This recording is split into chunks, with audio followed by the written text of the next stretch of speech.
Hey guys, my name is Danielle Gillham. I'm here to teach you about Module 2. Module 2 covers geometric figures, so let's get started.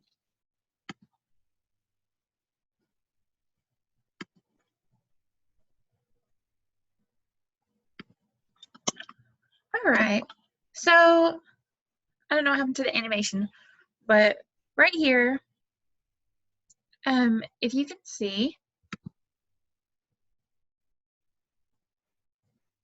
this is the angles that we were given. Line 1 and line 2 are parallel, first of all, and I had to find the angles of 1 through 12.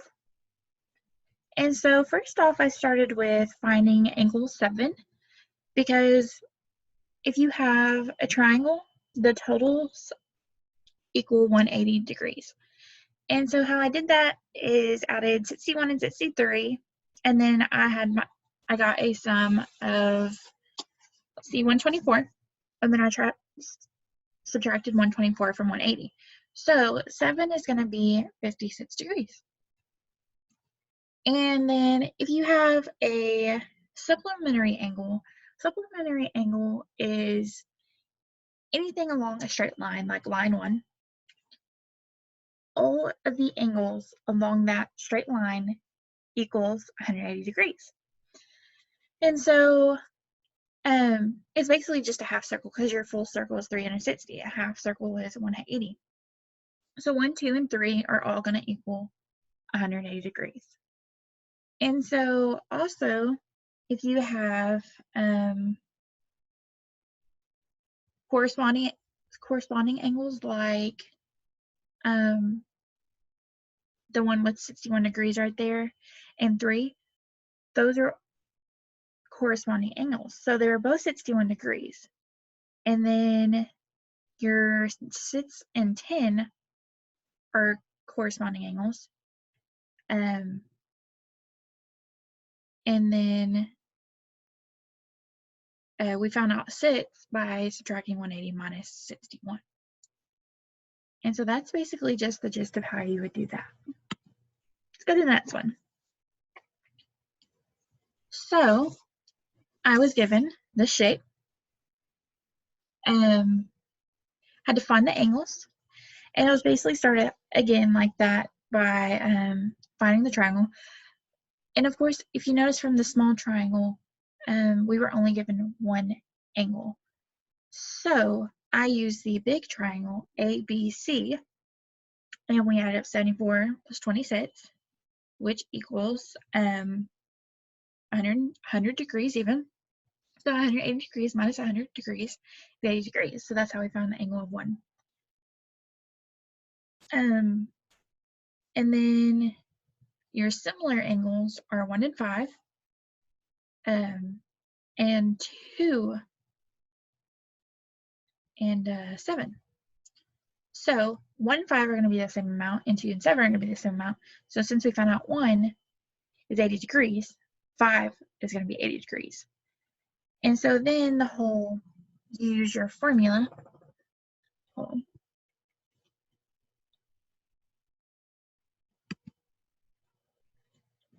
If you use your formula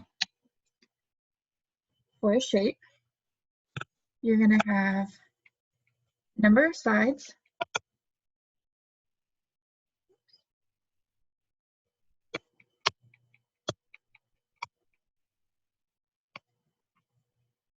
minus 2 times 180 degrees. Right? So the number of sides for this shape is 4. So it's going to be 2 times 180. So you're going to have 360 degrees. So we now know that 1, 2, 5, and 7 are all going to equal 360 degrees. So we know that 1 and 5 are Well, they're 80 degrees. That's a total of 160 already. So that leaves us with 200. So you could do 200 divided by 2 and find out, since we know 2 and 7 are the same, so it's going to be 100 degrees each. Or you could have done it by saying 7 and 8 are supplementary angles. If we knew 8, we could find 7. So now that we know 2, we can find 3.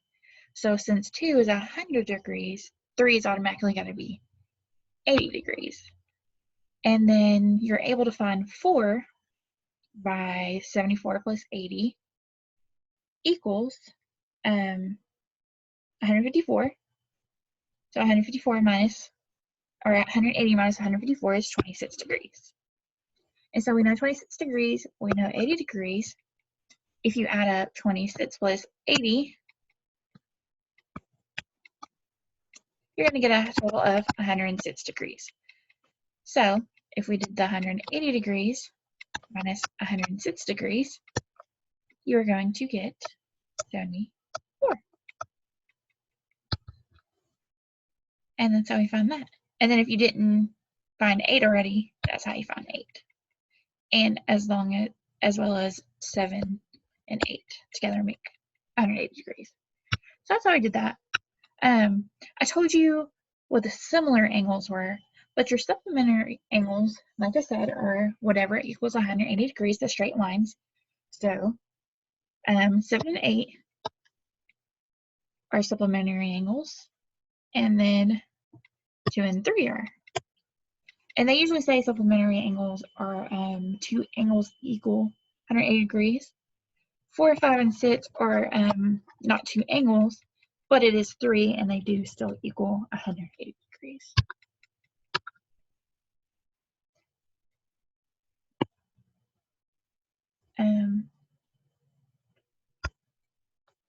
Okay, let's go on to the next one.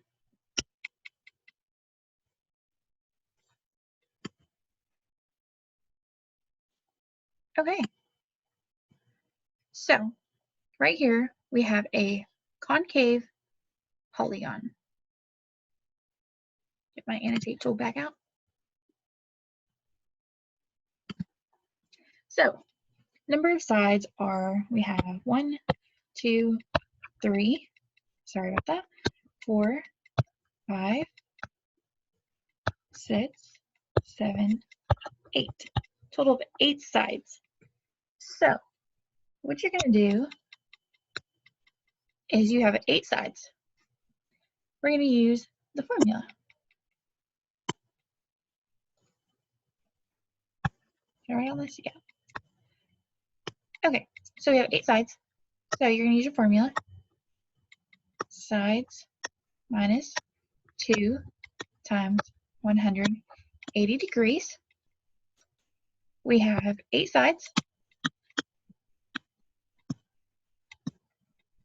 So we have 6 times 180 degrees, which equals a total of 1,080 degrees. So now that we know that the total of interior angles are 1,080 degrees,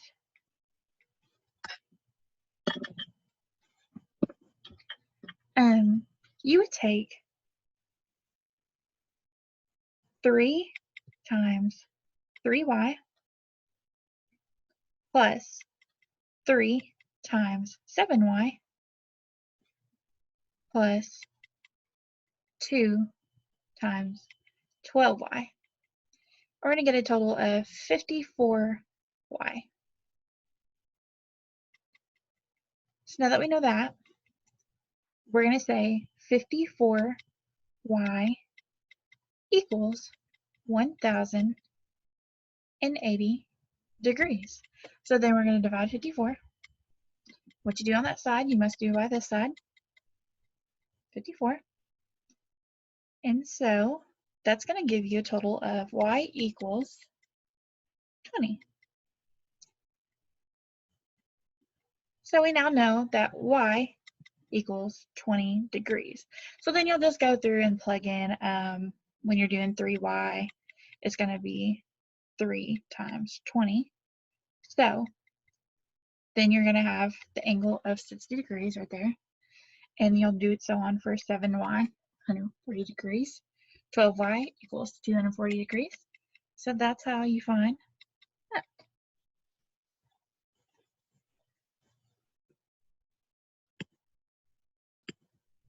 Let's go on to the next one. Also, I didn't explain that, say you had 60 right here. Let me go back to my annotate tool. Say you have 60 on 3y. Well, if I take and draw a line right there, that's a straight line if I could draw good. 180 minus 60 is 120 degrees. So that's called an exterior angle right there. Right?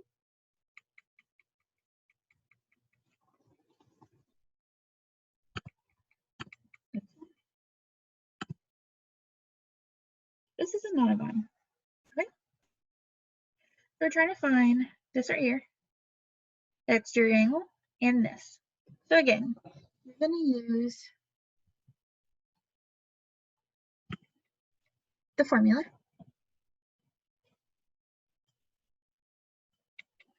We know we have 9 sides, so 9 minus 2 equals 7. 7 times 180 degrees.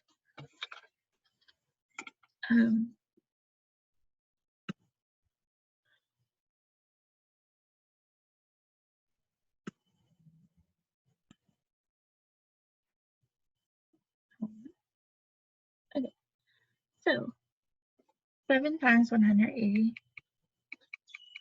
I'll me right now.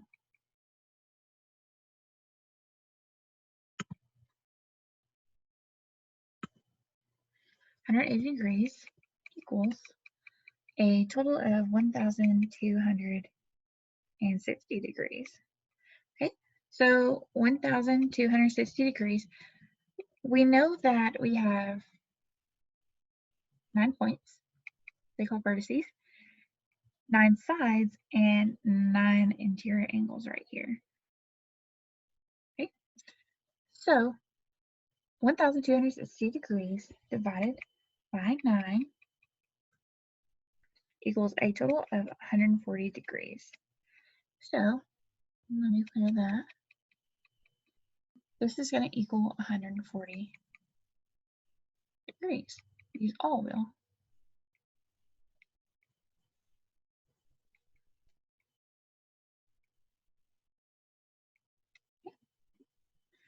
Now, how do you find this? Well, if you were to separate it,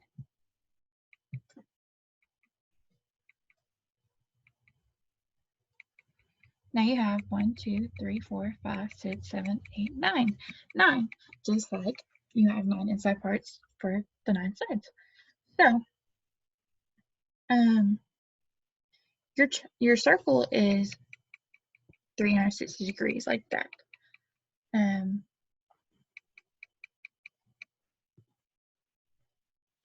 So you have a total of 360 degrees divided by 9. I believe it's 40, yeah, 40 degrees. So this right here will equal 40 degrees.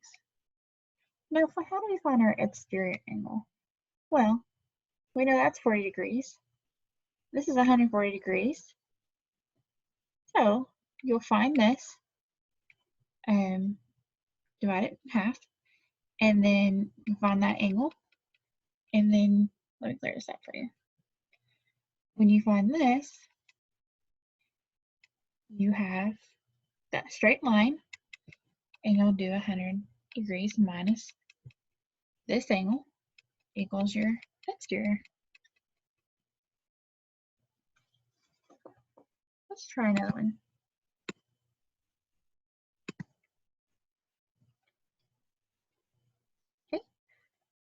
So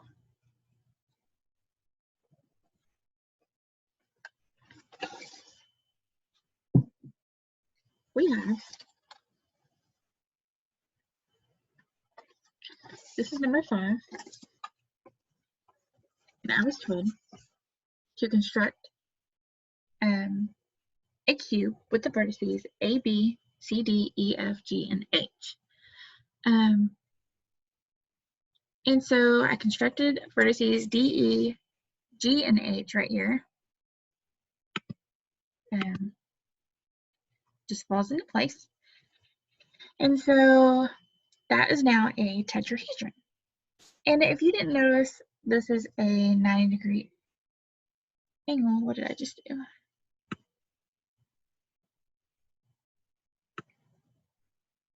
So 90-degree angle right there.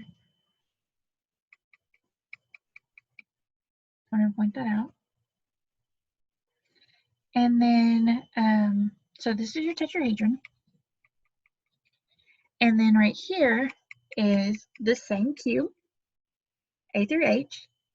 And this is 3 of the faces of the tetrahedron are subsets of the faces of the cube, which means that the tetrahedron inscribed in the cube has none of its faces in the planes of the face of the cube. So basically, like this one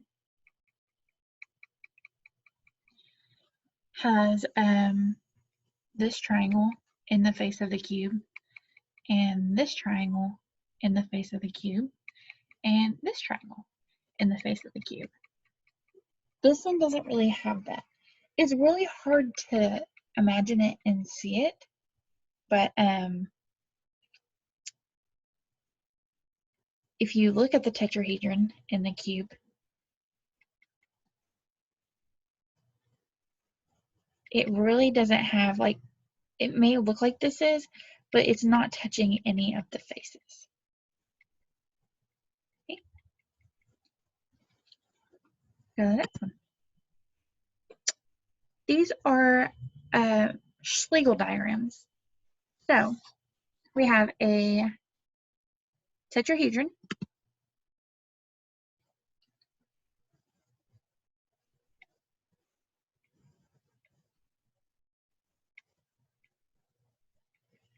and then we also have a octahedron, and a salsahedron.